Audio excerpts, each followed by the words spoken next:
Welcome back to the Own It podcast. My name is Dion, and I'm really excited to talk about how to make an offer today through a private sale method. Before we jump into that too, I would love to give you a bit of an update on the market as we film this episode. It is the 31st of May, and we've come out of the Easter sort of holiday break, and the market is moving.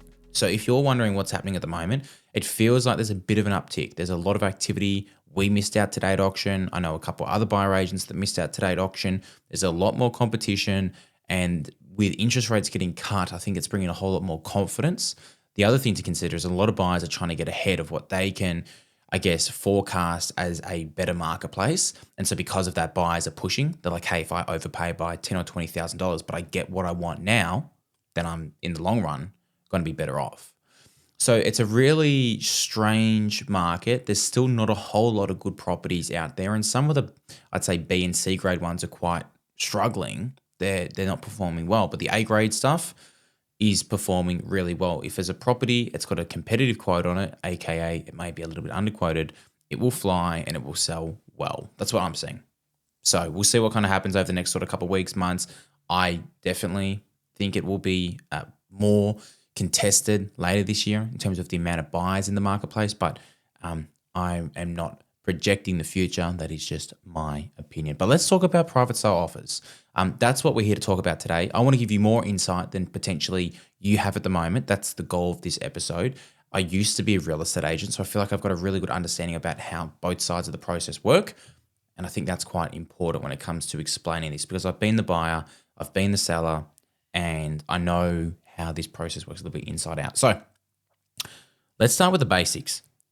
In Victoria, every private sale offer has a 3 clear business day cooling off period, okay? Unlike auctions that are unconditional, and we've spoken about this a little bit before, auctions are unconditional. You cannot call off. You cannot put subject to finance or building and pest, or should I say very, very rarely, but a rule of thumb, you can't do anything other than bid unconditionally at the auction.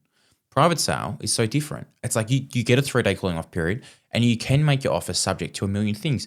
You can make your offer whatever you want to make it. Your offer is simply what you're wanting to put forward to the vendor. You could offer subject to winning Tats Lotto.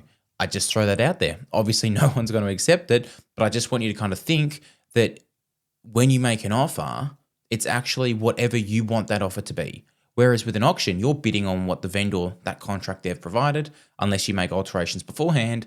But ultimately, you're dictated a little bit by the vendor on what you're going to put onto that contract. Whereas with a private sale, you can really do whatever you want. You can remove all their special conditions and only put down things that you want added to that contract. So you've got a lot more freedom. And with that means that you can add more clauses. And that's why a lot of first home buyer properties like units, apartments, sort of $500,000 properties tend to be private sale, because they understand that most of their buyers might need to be subject to finance, especially with government schemes out at the moment.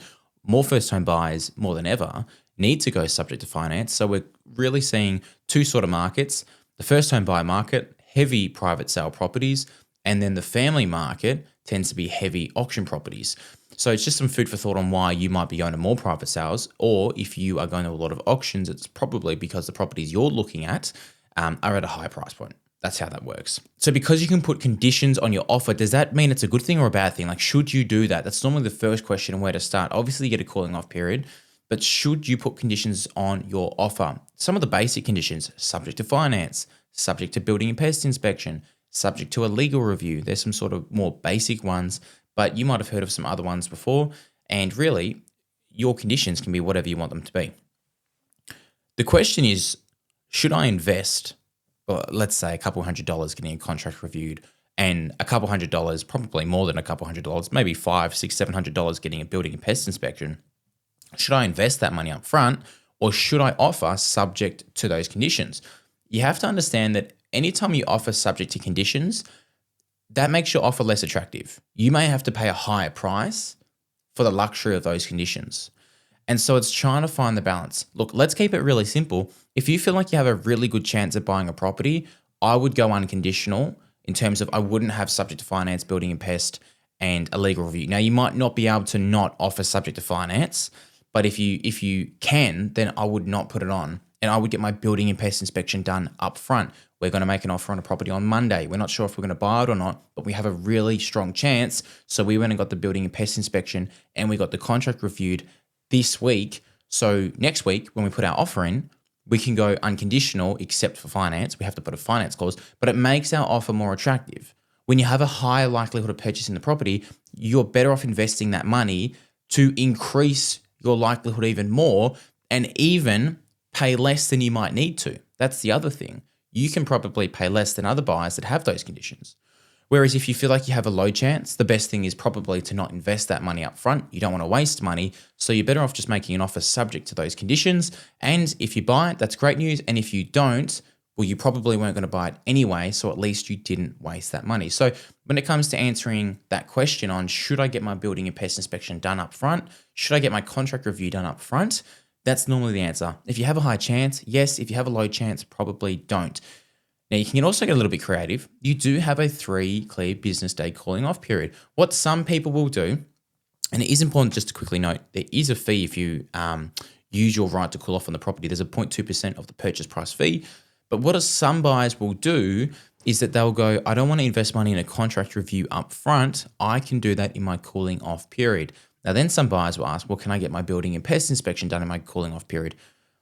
The vendor doesn't have to provide access to the property for you to do your building and pest inspection, whereas they are none the wiser if you get your contract reviewed. So sometimes that's what we've done before. We've actually done our contract review in the cooling off period. It's a gamble we took, but we felt like the contract was pretty fair and we just did it as a bit more of a precautionary measure after we purchased just to make sure that we're comfortable.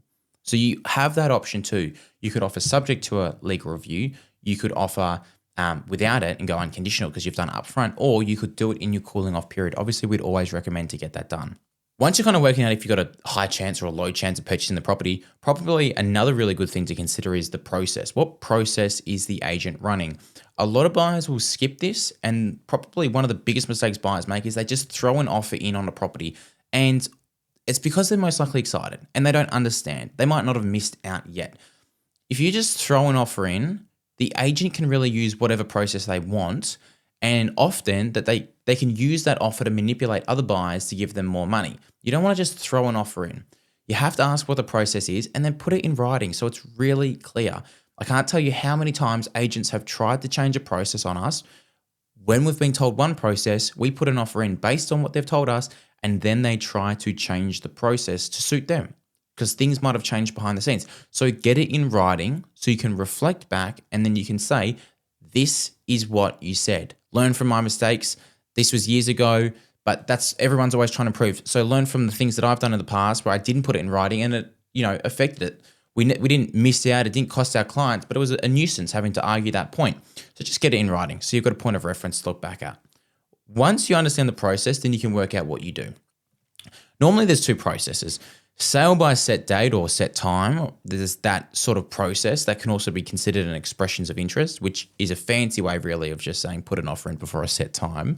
Or there's a traditional private sale. And to be honest, traditional private sale is a little bit more difficult to work with, but I can still give you some pointers and some things to consider. I want to run through an example on both of these processes just to really give you information and how I would think as a buyer agent. Now, I haven't scripted these up beforehand. These are just off the top of my head in terms of how I would think as a buyer's agent. I've got my notes here, but let's just run with a sale by set date. Okay. So you've gone and looked at a property. Let's say the quote on it is 1 to 1.1 million. Actually, let's bring it back. Let's say you're a first home buyer, because a lot of people that listen to this are first home buyers. Let's say it's 5 to 550. Okay. There's an expressions of interest date or a sale by set date, and it's next week, Tuesday at 5 o'clock.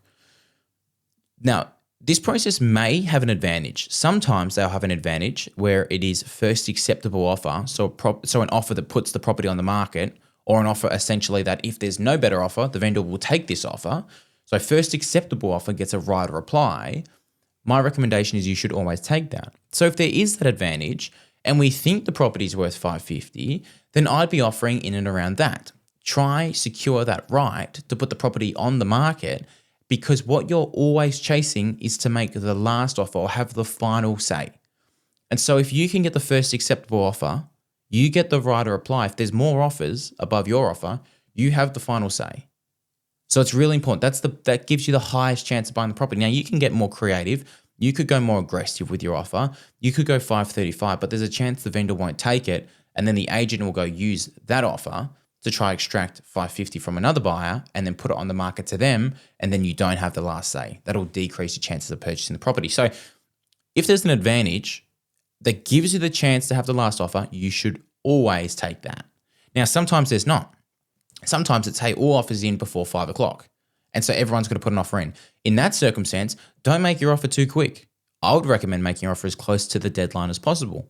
Even if the agent doesn't go shop your offer around to other buyers, even if they just say to other buyers, we have an offer in, that will still increase that'll still increase the competitive nature of that campaign, and buyers are more likely to push harder just knowing that there's another offer out there. Whereas if you don't make that offer, they don't think there's another offer, and then they're more likely to pay less because there's no competition for them to compete against.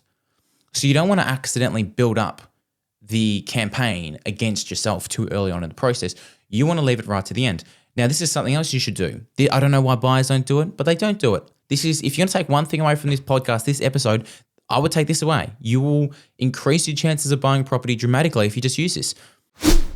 Hey guys, I'm just jumping in quickly. We're going to break this up into 2 parts. I'm so sorry if you're really enjoying listening, but there's so much information. I'd love to take time to go into it into more detail next week. So stick around, come back next week. And while you're listening to me, if you don't mind, I would really appreciate you taking the time to leave a review. It massively helps us out. We're a small podcast. I think we have 11 5-star reviews, but we would love to increase that. We'd love to increase our reach. So if you do enjoy the podcast and you do take the time to listen, I would really greatly appreciate it. It would mean a lot to me. Have a great rest of the week, everyone. We'll see you next week. I'm looking forward to it.